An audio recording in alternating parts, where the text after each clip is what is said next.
August మాసము మొదటి పునరుద్ధాన దినము దేవుడు మనకి అనుగ్రహించినందుకు దేవాదేవునికి కృతజ్ఞతలు. అలాగే చేరవచ్చిన మీ అందరికీ ప్రభునామం పేరిట వందనాలు. ఈరోజు స్నేహితుల దినోత్సవముగా, ఫ్రెండ్షిప్ డేగా దేవుడు మన మధ్యలో ఉంచిన దినాన్ని బట్టి కూడా కృతజ్ఞతలు దేవునికి చెల్లిస్తూ ఉన్నాను. సో ఈ డేస్ వల్ల కొద్దిమంది మర్చిపోయిన బంధాలని తిరిగి జ్ఞాపకం చేసుకోవడానికి, ఆల్రెడీ బంధంలో ఉన్నవారు ఆ బంధాన్ని బట్టి సంతోషించడానికి దేవుడు ఎంతో కృప చూపించి ఈ డేస్ని ఏర్పాటు చేశారని నమ్ముతున్నాను నేను. అన్నింటికన్నా ముఖ్యంగా నిజమైన స్నేహితుడిగా, ప్రాణ స్నేహితుడిగా మన ప్రభువుని ఈరోజు మనము రుచి చూచి ఎరిగి జ్ఞాపకం చేసుకుని ఆరాధించినట్లు దేవుని వాక్యంలో నుంచి కొద్ది మాటలు మనము ధ్యానం చేసుకుందాము. అలాగే రక్తము చేత కొనబడిన బిడ్డలుగా, నిజమైన స్నేహితులుగా దేవుడు మనందరినీ కూడా ఏర్పాటు చేసుకుని ఒక కుటుంబంగా, ఆత్మీయ స్నేహితులుగా మీరందరినీ నాకు అనుగ్రహించినందుకు దేవుని నేను స్తుతిస్తున్నాను. Once again happy friendship day అందరికీ. దేవునికి మహిమ కలుగునుగాక. ఆమెన్.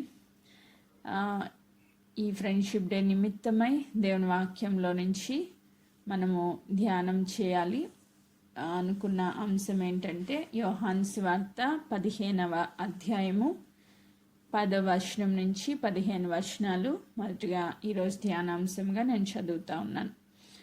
యోహాను సువార్త 15వ అధ్యాయము 10వ వచనం నుంచి. నేను నా తండ్రి ఆజ్ఞలు గైకొని ఆయన ప్రేమయందు నిలిచియున్న ప్రకారము మీరును నా ఆజ్ఞలు గైకొనిన ఎడల నా ప్రేమయందు నిలిచియుందురు. ఆమేన్. మీ యందు నా సంతోషము ఉండవలననియు మీ సంతోషము పరిపూర్ణము కావాలననియు ఈ సంగతులు మీతో చెప్పుచున్నాను. నేను మిమ్మల్ని ప్రేమించిన ప్రకారము మీరొకరినొకరు ప్రేమించవలనన్నదే నా ఆజ్ఞ. ఆమేన్. తన స్నేహితుల కొరకు తన ప్రాణం పెట్టువాని కంటే ఎక్కువైన ప్రేమ గలవాడెవడునూ లేడు. నేను మీకు ఆజ్ఞాపించి వాటిని చేసిన ఎడల మీరు నా స్నేహితులై ఉందురు. ఆమేన్. దాసుడు తన యజమానుడు చేయన దాన్ని ఎరుగడు గనుక ఇక మిమ్మల్ని దాసులని పిలవక స్నేహితులని పిలుచుచున్నాను. ఎందుకనగా నేను నా తండ్రి వలన వినిన సంగతులన్నింటినీ మీకు తెలియజేసి తిని. ఆమెన్. దేవుడి వాక్య భాగాన్ని మన వినికిడిలో దీవించునుగాక. ఆమెన్. ఇక్కడ యేసుక్రీస్తు ప్రభువారు శిష్యులను ఉద్దేశించి, అలాగే ఆయన యందు విశ్వాసించిన ప్రతి బిడ్డను ఉద్దేశించి మాట్లాడుతూ, మొదటిగా 15వ అధ్యాయం మొదటి వచనాల్లో మనం చూస్తే, నేను నిజమైన ద్రాక్షావల్లిని మీరు తీగలు అని మొదలుపెట్టి దాన్ని ఒక రూపం ఇచ్చుకుంటా, మీరు నిజముగా నన్ను ప్రేమిస్తే, నా ఆజ్ఞలు గైకొంటే మీరు ఏ పొజిషన్కి రావాలని నేను ఆశపడుతున్నాను అంటే దాసుడి నుంచి స్నేహితుని పొజిషన్కి రావాలి అని నేను ఆశపడుతున్నాను అని దేవుడు చెప్తా ఉన్నారు. సో స్నేహితుడు అంటే ఏంటి అని కనుక మనం ఒకసారి ఆలోచన చేస్తే, నిజమైన స్నేహితుడు అని ఎలా గుర్తించగలుగుతామంటే దానికి యేసుక్రీస్తు ప్రభువారు చెప్తున్నారు 13వ వచనంలో, తన స్నేహితుల కొరకు తన ప్రాణం పెట్టువాని కంటే ఎక్కువైన ప్రేమ గలవాడెవడునూ లేడు. అంటే ప్రాణం పెట్టిన వాళ్ళే నిజమైన స్నేహితులు. ఈ లోకంలో స్నేహితులు అనబడిన వాళ్ళు చాలామంది ఉంటారు మన చుట్టూ. అయితే ప్రాణాల మీదకి వచ్చినప్పుడు ఎవ్వడు నిలవబడడు. ఈ లోకంలో ఎంత గొప్ప స్నేహమైనా ప్రాణాన్ని పణంగా పెట్టి ఆ ప్రాణాన్ని కాపాడడానికి ప్రాణం ఇచ్చే అంత ప్రేమ ఎవ్వరిలోనూ ఉండదు. ఇది సత్యం. కానీ యేసుక్రీస్తు ప్రభు నిజమైన ప్రాణ స్నేహితుడిగా ఆయన మన కోసము, మన స్థానంలో, మన పక్షముగా ప్రాణం పెట్టి శిలువ పైన ఆయనకున్న సమస్తాన్ని మన కొరకు వెలగా చెల్లించి నిజమైన స్నేహితుడిగా ఈరోజు మన మధ్యలో ఆయన ఉన్నారు. సో నీ జీవితంలో ఫ్రెండ్స్ ఉన్నా, ఈ లోకపరంగా శరీరానుసారంగా ఫ్రెండ్స్ ఉన్నా లేకపోయినా ప్రాబ్లం లేదు. కానీ అన్నింటికన్నా ముఖ్యముగా, అందరికన్నా ఎక్కువగా యేసుక్రీస్తు ప్రభువుని నీ నిజ స్నేహితుడిగా గనక నువ్వు చేసుకుంటే నీ జీవితం అద్భుతంగా ముందుకు వెళ్ళిపోద్ది. ఎందుకంటే భర్త అనే వాళ్ళకి అందరికీ ఉంటారు. మ్యాక్సిమం వివాహాలైన వాళ్ళందరికీ భర్తలు ఉంటారు, పిల్లలు ఉంటారు, తల్లిదండ్రులు ఉంటారు, అత్తమామలు ఉంటారు. వాళ్ళెవ్వరితోని చెప్పలేని విషయాలు ఒక స్నేహితులతో పంచుకోగలుగుతాం. ఏ రిలేషన్లో అన్నా దాపరికం అనేది ఉంటుంది, కానీ ఫ్రెండ్స్ మధ్యలో, నిజమైన ఫ్రెండ్స్ మధ్యలో దాపరికం అనేది ఉండదు. అంటే మనసు విప్పి ఉన్నవన్నీ చెప్పేసుకోవడానికి ఏకైక సోర్స్గా ఎవరిని పెట్టారంటే దేవుడు ఫ్రెండ్స్ని పెట్టారు. అందరు ఫ్రెండ్స్ కాదు నేను చెప్పేది, ప్రాణ స్నేహితులుగా ఉన్న వాళ్ళ గురించి. నీకున్న అన్ని రిలేషన్స్లో దాపరికం ఏదో ఒక పొజిషన్లో దాస్తూ ఉంటాం. కొన్ని విషయాల్ని ఏమో వీళ్ళతో చెప్తే వీళ్ళు బాధపడతారేమో అని చెప్పి అన్ని రిలేషన్స్కి కొన్ని విషయాలు దాస్తూ ఉంటాం. కానీ ఫ్రెండ్స్ దగ్గరికి వచ్చేసరికి, అది కూడా నిజమైన స్నేహితుడి దగ్గరికి వచ్చేసరికి ఉన్నదంతా, హృదయం అంతా విప్పి వాళ్ళ ముందు పెట్టేస్తాం. ఎందుకంటే వాళ్ళ స్నేహితులు కాబట్టి. వాళ్ళు అండర్స్టాండ్ చేసుకుంటారు, వాళ్ళు ఓదారుస్తారు, ఒకవేళ తప్పు చేస్తే హెచ్చరిస్తారు. ఆ రిలేషన్లో ఒక మంచి బాండేజ్ ఉంటుంది. నిజంగా యేసుక్రీస్తు ప్రభువును గనక నిజమైన స్నేహితుడిగా ఎవరైనా కనుగొంటే వాళ్ళు ధన్యులు అని నేను భావిస్తున్నాను. ఆమేన్. నిజంగా నా జీవితంలో కూడా యేసుక్రీస్తు ప్రభు వచ్చిన తర్వాత ఎన్నో చీకటి అంధకార పరిస్థితుల గుండా నేను నడిచినప్పుడు, ఈ లోకంలో స్నేహితులు అన్న వాళ్ళకి కూడా చెప్పలేని పరిస్థితులు నా జీవితంలో వచ్చినప్పుడు, ఎంత బెస్ట్ ఫ్రెండ్ అయినా కూడా వాళ్ళతో కూడా చెప్పుకోలేని పరిస్థితులు నా జీవితంలోకి ఎంటర్ అయినప్పుడు, నిజంగా యేసుక్రీస్తు ప్రభువే నాకు ఆదరణ ఇచ్చారు. ఆయనే నన్ను నడిపించారు. ఆయనే నన్ను ఆ అగాధ లోయల్లోంచి లేవనెత్తారు. సో ఒక వ్యక్తి యొక్క ప్రేమ మనం పొందుకున్నప్పుడు మనం ఎలాంటి పరిస్థితిలో ఉన్నా తిరిగి లేపబడతాం. ఎందుకంటే మనిషికి ప్రేమ కావాలి. ఏమున్నా లేకపోయినా నన్ను ప్రేమించే వాళ్ళు ఒకరు కావాలి అని మన హృదయం ఎప్పుడు కొట్టుకుంటూ ఉంటుంది. ఏమున్నా లేకపోయినా, డబ్బున్నా లేకపోయినా, వస్త్రాలున్నా లేకపోయినా, ఏమున్నా లేకపోయినా నన్ను ప్రేమించే వాళ్ళు ఒకరు కావాలి. సో దేవుని హృదయం కూడా అలా కొట్టుకుంటా ఉందంట. అందుకే ఆయన పరలోకాన్ని విడిచి భూలోకానికి దిగి వచ్చి మన మధ్యలో ఆయన సంచరించి మనకు తండ్రి చిత్తమంతా బోధపరిచి, ఆయన నోటి వెంట అమూల్యమైన మాటల్ని మనకి విశదపరిచి, ఇదిగో నేను మొత్తం మీకు ఉన్నట్లుగా మొత్తం మీకు ఎక్స్ప్లెయిన్ చేసి చెప్పాను, ఇప్పుడు మీరు నాకు దాసులు కాదు నా స్నేహితులు అని చెప్తా ఉన్నారు. ఆమేన్. ఎవరైతే ఈ బైబిల్ గ్రంథాన్ని హృదయపూర్వకంగా గ్రహిస్తారో, ఈ బైబిల్లో ఉన్న దేవుని వాక్కును హృదయపూర్వకంగా గ్రహిస్తారో, వాళ్ళు దేవునికి నిజమైన స్నేహితులు అవుతారు. ఆమేన్. నువ్వు దేవునికి నిజమైన స్నేహితుడవు లేదా స్నేహితురాలు అవ్వాలి అంటే ఈ వాక్యంలో ఉన్న సత్యం నీ హృదయంలో ఫలింపులోనికి రావాలి. అందుకు దేవుడు ఒకటి చెప్తున్నారు. ఏం చెప్తున్నారు ఇక్కడ? ఒక కండిషన్తో కూడింది. ఏం చెప్తున్నారు ఇక్కడ అంటే 12వ వచనం, నేను మిమ్మల్ని ప్రేమించిన ప్రకారం మీరు ఒకరినొకరు ప్రేమించవలనన్నదియే నా ఆజ్ఞ. సో ఈ ఒక్క ఆజ్ఞని మనం సాటిస్ఫై చేస్తే, దేవుడు చెప్పినట్టు ఈ ఒక్క ఆజ్ఞ మనం ఫాలో అయితే ఆయనకి నిజమైన స్నేహితులు అయిపోతాం. ఆమేన్. ఈరోజు అయ్యో నాకు ఎవరు స్నేహితులు లేరే అని కూర్చుని అడవాల్సిన అవసరం లేదు. నీలో ఈ ఒక్క ఆజ్ఞ కనుక ఫలింపులోనికి వస్తే, నీ హృదయంలోనికి వస్తే ఖచ్చితంగా నువ్వు దేవునికి స్నేహితురాలివి, దాంట్లో నో డౌట్. కానీ చాలామందికి ఉన్న దుస్థితి ఏంటి అంటే, మన శరీరాన్ని సాటిస్ఫై చేయడానికి కొంతమందితో విరోధాలు కలిగినప్పుడు, అవమానాలు కలిగినప్పుడు వాళ్ళని ప్రేమించలేక, క్షమించలేక, సహించలేక అక్కడ బ్రేక్ అయిపోతూ ఉంటాము. అలా బ్రేక్ అయిన ప్రతిసారి దేవునితో ఉన్న రిలేషన్ కోల్పోతూ ఉంటాం. మనం మనుషులతో బ్రేక్ అయిన ప్రతిసారి దేవునితో రిలేషన్ పోతూ ఉంటుంది మనకి. అది మనం గుర్తించలేకపోతూ ఉన్నాం. ఈరోజు నిజమైన స్నేహితుడిగా ఆయన చేయాల్సిందంతా చేసేసారు. నీకోసం, నా కోసం ఆయన చేయవలసిన కార్యాలు అన్నీ డన్, జరిగిపోయినాయి, సమాప్తం చేసేసారు. ఆయన ప్రేమను ఎంతగా నీ పట్ల చూపించాలో అంతా ప్రాణం పెట్టి చూపించేశారు. కానీ ఇప్పుడు ఇద్దరు స్నేహితులు ఉన్నారంటే ఇద్దరూ రెస్పాండ్ అవ్వాలి. ఒక సైడ్ నుంచే ప్రేమ ఇచ్చి ఇచ్చి ఇచ్చి ఇచ్చి ఇచ్చి అటు సైడ్ నుంచి అసలు ఒక్క రెస్పాన్స్ కూడా రావట్లేదంటే ఆ బంధము స్థిరంగా నిలవబడలేదు, బలపడలేదు, ఎదగలేదు, ఫలించలేదు.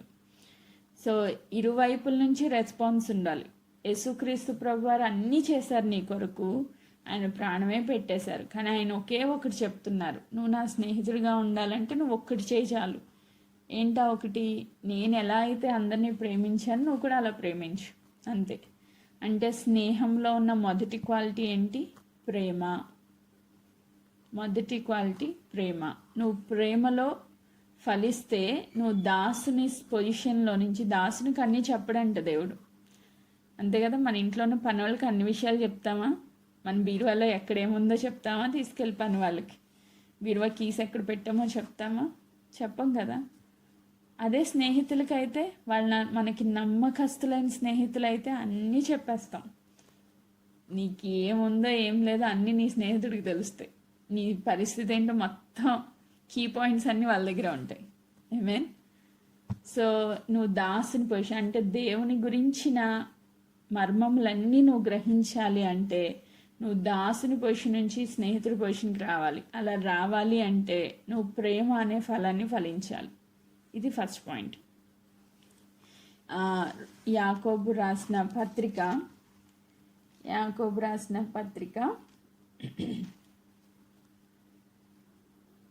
2వ అధ్యాయము 23వ వచనం నేను చదువుతున్నా. 2:23. కాబట్టి అబ్రహాము దేవుని నమ్మెను, అది అతనికి నీతిగా ఎంచబడెను అను లేఖనం నెరవేర్చబడెను, మరియు దేవుని స్నేహితుడని అతనికి పేరు కలిగెను.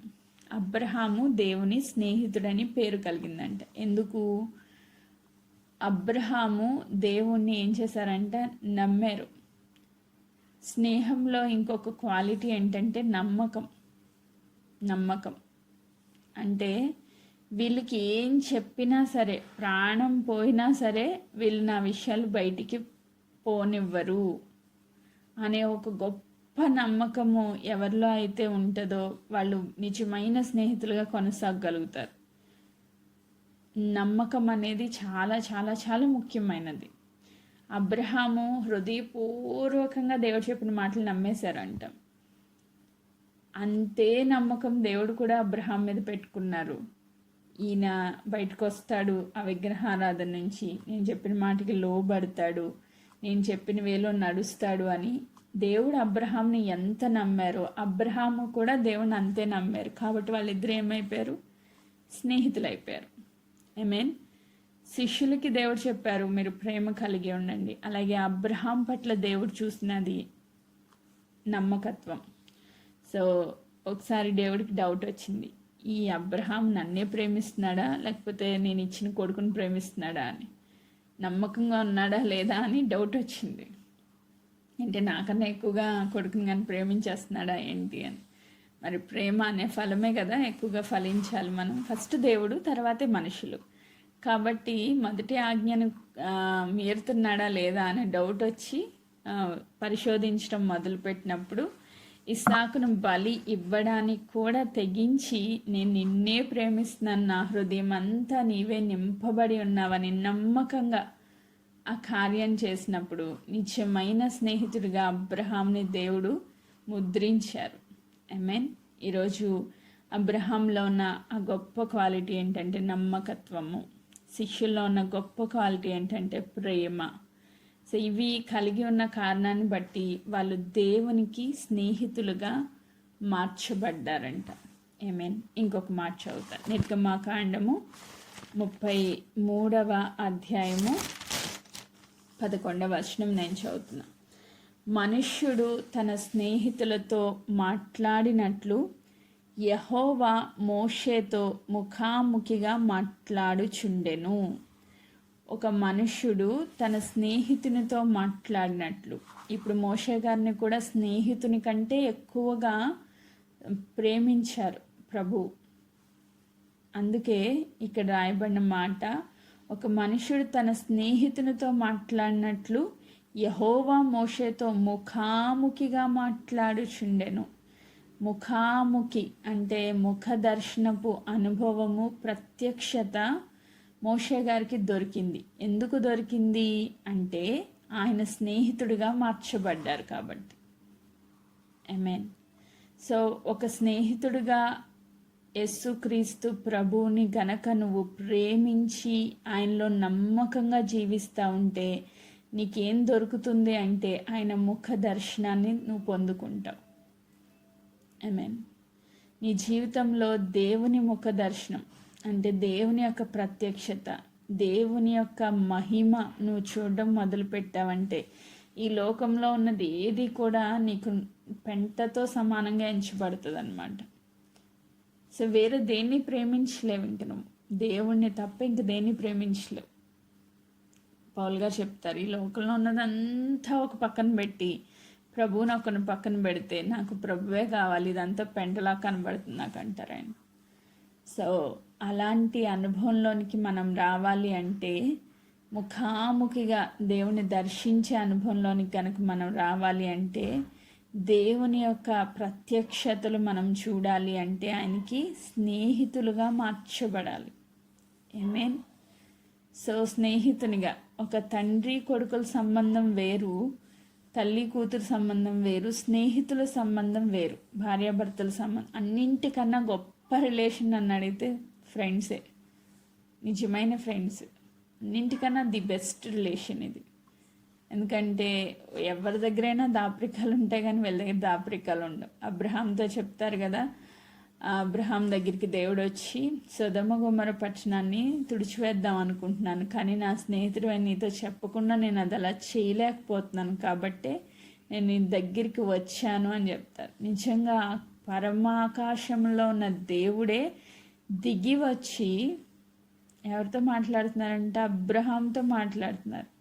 నిజమైన స్నేహితుడు కాబట్టి ఆయన చెప్పకుండా ఏది చేయలేదు ప్రభు. నీ జీవితంలో కూడా చెప్పకుండా ఏది చేయరు. నువ్వు నిజమైన స్నేహితుడిగా దేవునికి మార్చబడితే నీ జీవితంలో కూడా చెప్పకుండా ఏది జరగదు. నీ దేవుని సీక్రెట్స్ అన్నీ నీకు తెలిసిపోతాయి. ఆమేన్. దేవుడు ఏం చేయాలనుకుంటున్నారో ఆ సీక్రెట్స్ అన్నీ నీకు రివీల్ చేస్తారు. ఇప్పుడు మోషే గారి ద్వారా ఏం రివీల్ అయింది? ధర్మశాస్త్రం వచ్చింది లోకంలోనికి. పాత నిబంధన, ధర్మశాస్త్రం, ఎంత దేవుని వాక్యపు ప్రత్యక్షత ఒక మోషే గారి ద్వారా ఈ లోకానికే దొరికింది. సో సినాయి కొండ మీద అన్ని దినాలు ముఖ దర్శనపు అనుభవంలో మోషే గారిని దేవుడు నడిపించారు. ఒక స్నేహితుడి కంటే ఎక్కువగా ఆయన్ని ప్రేమించారు. సో ఈరోజు అదే దేవుడు అక్కడ మోషేని దర్శించి ముఖాముఖిగా మాట్లాడిన దేవుడు, అబ్రహాంని దర్శించి సంగతులన్నీ బయలుపరిచిన దేవుడు, అదే దేవుడు ఈరోజు కూడా ఏకరీతిగా ఉన్నారండి, ఒకే రీతిగా ఉన్నారు. ఆయన మారని, మార్పు చెందని దేవుడు. సో అదే దేవుడు నీకు ఆయన ముఖ దర్శనం ఇవ్వలేరా? ఆయన నీకు సంగతులను బయలుపరచలేరా? ఆయన నీకు తండ్రి చిత్తం అంతయు అర్థమయ్యే రీతిలో చెప్పలేరా అంటే ఖచ్చితంగా చెప్తారు. ఎప్పుడు నువ్వు ఆయనకి నమ్మకంగా ఉన్నప్పుడు, నువ్వు ఆయన ఆజ్ఞలు పర్ఫెక్ట్గా ఫాలో అయినప్పుడు, నువ్వు ఆయన ముఖ దర్శనపు అనుభవంలో ఉన్నప్పుడు, ఆమేన్, నువ్వు నిజమైన స్నేహితుడిగా ఉన్నప్పుడు. ఆమేన్. ఇంకొక మాట నేను చదువుతున్నాను. 1 సమూయేలు గ్రంథము 18:1. 1 సమూయేలు గ్రంథము 18వ అధ్యాయము 1వ వచనం నేను చదువుతా ఉన్నాను. ఇక్కడ మనకు ఒక గొప్ప స్నేహితులు కనబడతారు. 18:1. దావీదు సౌలుతో మాట్లాడుట చాలించినప్పుడు యోనాతాను హృదయము దావీదు హృదయముతో కలిసిపోయెను. సో దావీదు, యోనాతాను వీళ్ళిద్దరూ ది బెస్ట్ ఫ్రెండ్స్ అన్నమాట. Best friends. వాళ్ళిద్దరు హార్ట్స్ ఒకటే అయిపోయినాయి అంట. దావీదు యోనాతాను హృదయాలు కలిసిపోయినాయి అని రాసింది. కలిసిపోవడం అంటే ఇద్దరు మాట ఒకటే, ఇద్దరు ప్రవర్తన ఒకటే, ఇద్దరు ఆలోచనలు ఒకటే, ఇద్దరు ఆశలు ఒకటే, ఇద్దరు కలిసి ఒకే వ్యక్తిగా మార్చబడ్డం అన్నమాట. ఇంకా డిఫరెన్స్ అనేది ఏమి లేదు. తనకు అది ఇష్టం, నాకు ఇది ఇష్టం, అట్లా ఏం లేదు. వాళ్ళకి ఏమి ఇష్టమైతే నాకు అదే ఇష్టం, వాళ్ళు ఏది కోరుకుంటే నాకు అదే కావాలి అని ఇద్దరు కలిసి ఒకే వ్యక్తిగా, రెండు హార్ట్స్ లేవు, ఒకటే హార్ట్ అన్నమాట. కలిసిపోయినాయి అంటే ఇద్దరు హృదయాలు. నిజముగా దేవుణ్ణి నువ్వు ప్రేమిస్తే, దేవుణ్ణి నువ్వు స్నేహితుడిగా భావిస్తే, ఆయన హార్ట్ నీ హార్ట్ అయిపోద్ది. నీకు స్వచిత్తం అనేది ఉండదు. నీ సొంత చిత్తము, నీ సొంత ఆలోచనలు, నీ సొంత ప్రవర్తనలు, దేవునికి వ్యతిరేకమైన స్వభావం నీలో ఇంకేమీ ఉండదు. అది కంప్లీట్గా లయం అయిపోద్ది. శరీరక్రియలు లయం అయిపోతాయి. నీ యొక్క జీవితంలో నీ గురి, గమ్యము, సమస్తం ఏమై ఉంటుందంటే దేవుని చిత్తమే అయి ఉంటుంది. ఆ దేవుని చిత్తానికి నువ్వు తల ఒగ్గినప్పుడు, దేవునితో కలిసిపోయినప్పుడు నీ రూపము కంప్లీట్గా యేసుక్రీస్తు రూపం వలె మార్చబడుతుంది. ఆమేన్. మనకి గోల్ ఏంటి అంటే, మన జీవితాల్లో నువ్వు ఎందుకు బ్రతుకుతున్నావమ్మా, నీకు ఏదైనా గోల్ ఉందా అంటే, మన గోల్ యేసుక్రీస్తు ప్రభు రూపంలోనికి మార్చబడ్డమే మన గోల్. ఎప్పుడైతే నీలో ఆ పరిపూర్ణత వచ్చిందో అప్పుడు దేవుడు పరలోకానికి తీసుకెళ్ళిపోతారు. ఆయనతో సదాకాలం ఉండే స్టేజ్లోకి మనం వెళ్ళిపోతాం. అది రానంత వరకు నీ లోకంలో మనకు తిప్పలు. ఐ థింక్ అర్థమవుతుంది అనుకుంటున్నాను. మనం దేవుని స్వారూప్యంలోనికి మార్చబడేంత వరకు నీ భూలోకంలో మనం ఉంటాం. ఎప్పుడైతే దేవుని స్వారూప్యంలోనికి ఒక క్రీస్తుని ఎరిగిన బిడ్డ, నిజమైన స్నేహితుగా ఉన్న బిడ్డ మార్చబడిందో, ఆ పరిపూర్ణతలోనికి మనం వెళ్ళినప్పుడు ఆయన పరలోక రాజ్యంలోని తీసుకుని వెళ్ళి సదాకాలం ఆయనతో కలిసి జీవించే కృప మనకు అనుగ్రహిస్తారు. ఆమేన్. కాబట్టి ఈరోజు మన గోల్, మన హృదయము ఆయన హృదయంతో కలిసిపోవడం. ఆమేన్. ఆయన ఇష్టమే మన ఇష్టం, ఆయన చిత్తమే మన చిత్తం, ఆయన ఆశే మన ఆశ. ఆయన ఇష్టానుసారంగానే నేను ప్రవర్తిస్తా. నా జీవితం ఆయనకు అంకితం. అందుకే పౌల్ గారు చెప్తారు, ఇక మీదట జీవించినది నేను కాదు, క్రీస్తే నా యందు జీవించున్నాడు.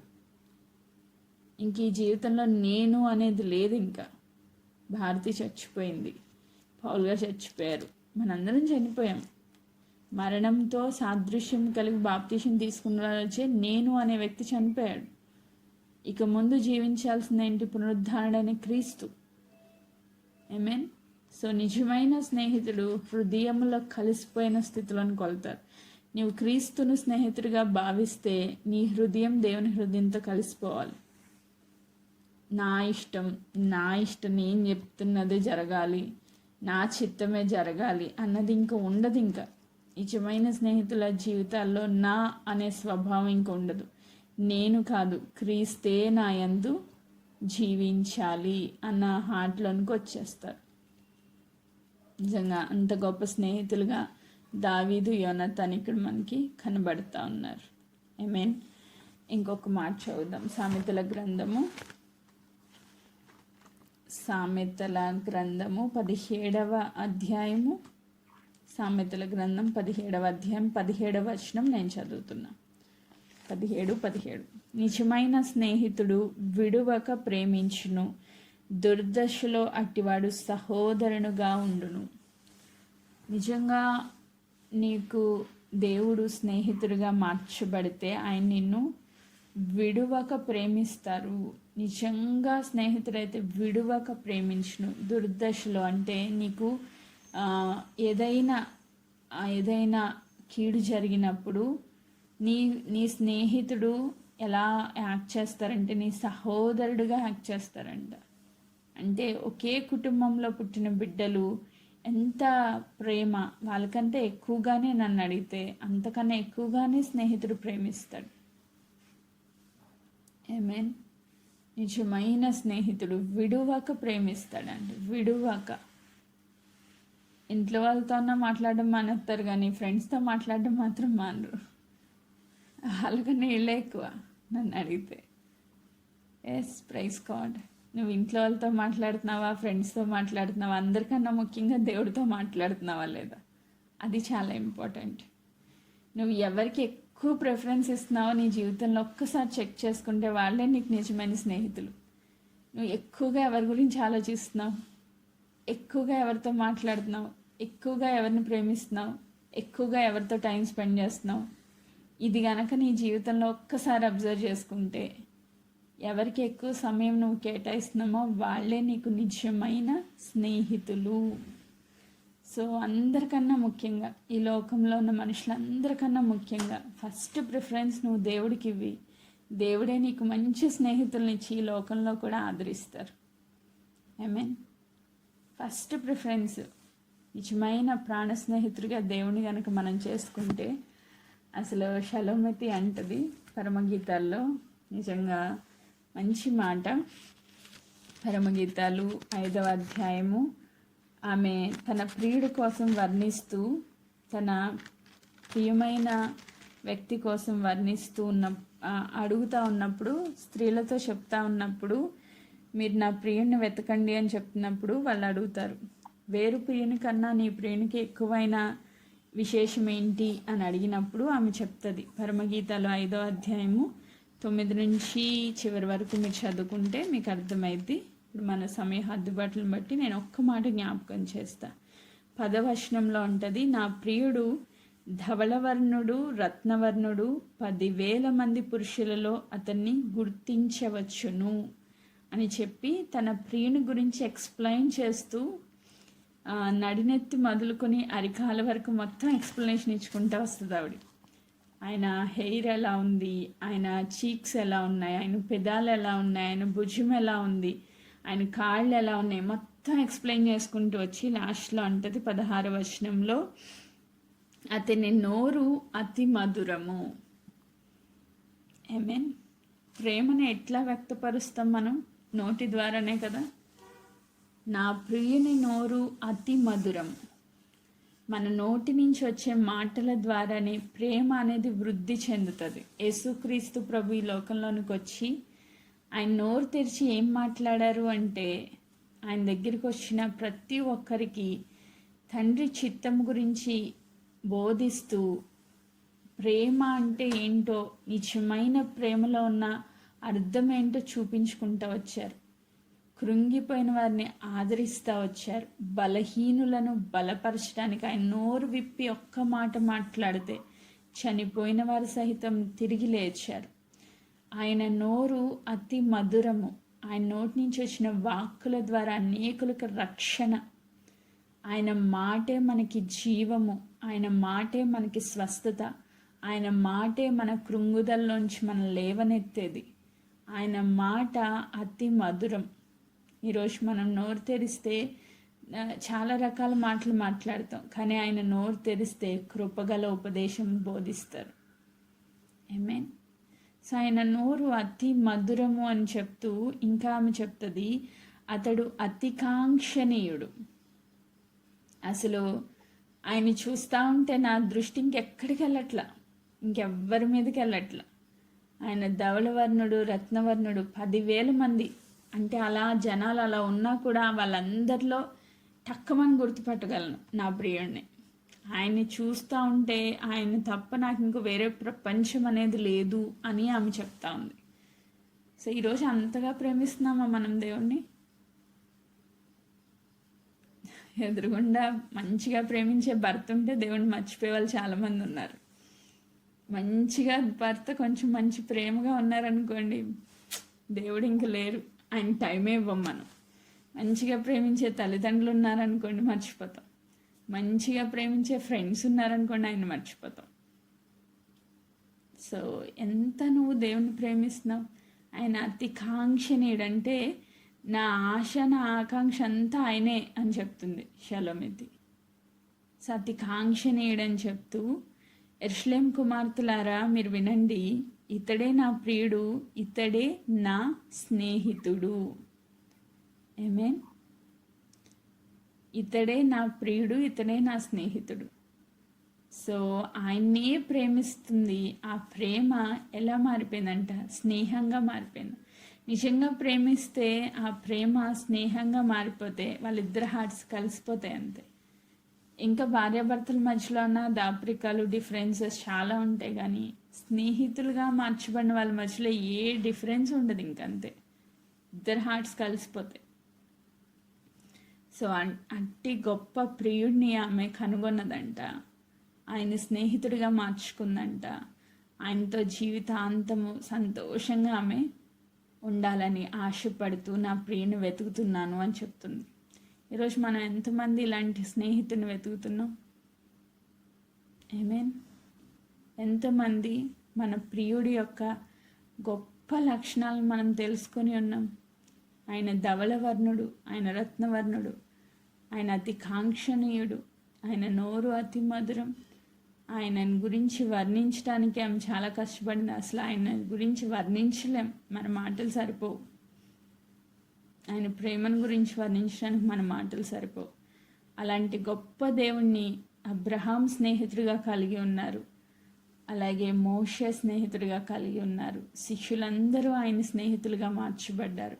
ఈరోజు నువ్వు నేను కూడా ఆయన స్నేహితుడిగా భావిస్తే ఆయన హృదయపూర్వకంగా ఆరాధించాలి.